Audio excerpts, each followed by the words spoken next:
Hello and welcome. Today, we're digging into a massive shift happening across the tech landscape. We're talking about how AI is fundamentally reshaping the role of quality assurance. So what does this actually mean for your career, for your team? Let's find out. So just to set the stage, this is part of a series where we're exploring how AI is changing jobs all across IT. We're going to look at what the day-to-day might look like and, more importantly, what skills you'll need to stay ahead of the curve. All of this is based on a really detailed report from Virtualization Options LLC. Now, we can't possibly cover everything in their full report, but we're going to hit all the critical highlights you absolutely need to know. All right, let's just get right to it. The big question, the one that's probably on everyone's mind, is AI going to make QA jobs disappear?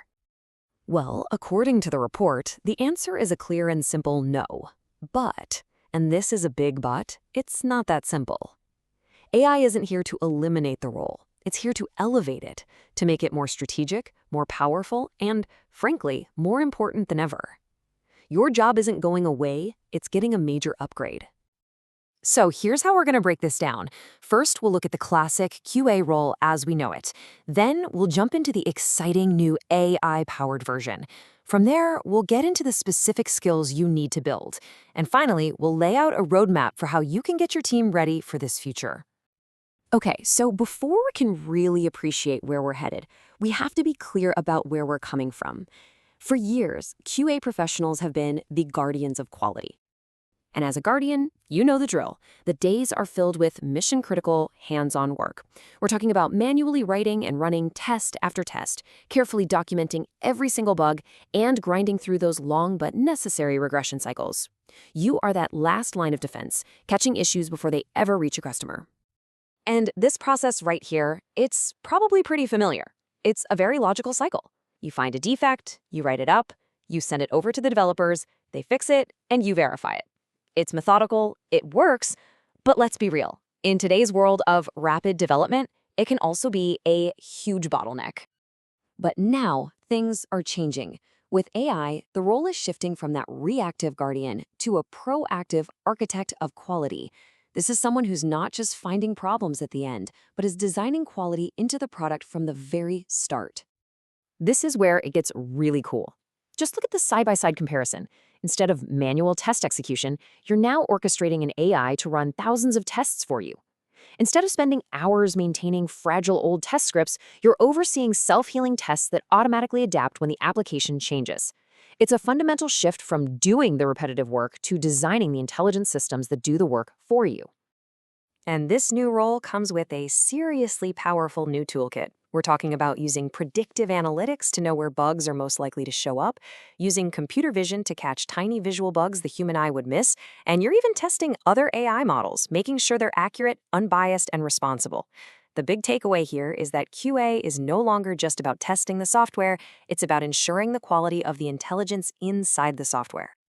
This quote from the report just says it all perfectly. It's a move away from the tactical day-to-day grind and into the world of strategic quality engineering. You're thinking about the big picture of quality, not just the next bug report. Okay, so becoming an architect of quality sounds pretty amazing, but how do you actually get there? What are the skills you need to start building that bridge to the future, like right now? Well, the data from the report is pretty eye-opening. A whopping 85% of these future QA roles will require coding skills. And not just for simple scripts, but for building complex test frameworks. Then you've got 75% that require a solid understanding of AI and machine learning concepts. I mean, you have to know how it works to test it properly.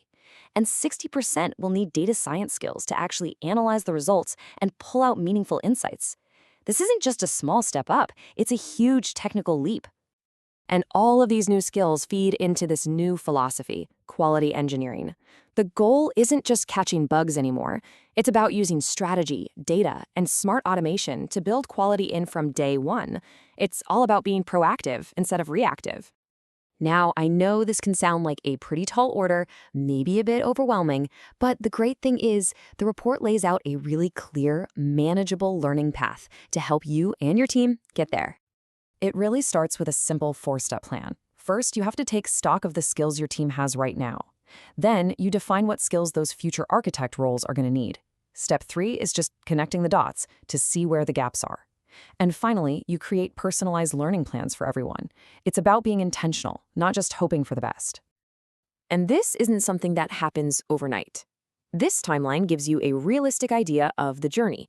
It's not a weekend course, it's more like an 18-month plus commitment. You see how it starts with the basics like Python and ML fundamentals, then you move on to real-world pilot projects. Eventually, you get to a place where you're leading new initiatives and mentoring others. Breaking it down like this makes it feel way more achievable. And that really brings us back to the most critical point of all. The whole goal here is evolution, not replacement. The institutional knowledge your current QA team has is invaluable. This journey is about building on that knowledge and empowering your existing people for the incredible opportunities that are coming. So, as AI continues to transform our industry, the needs are changing. The future requires strategic architects who can proactively build quality, not just dedicated guardians who react to bugs. So the only real question left is, which one are you going to be?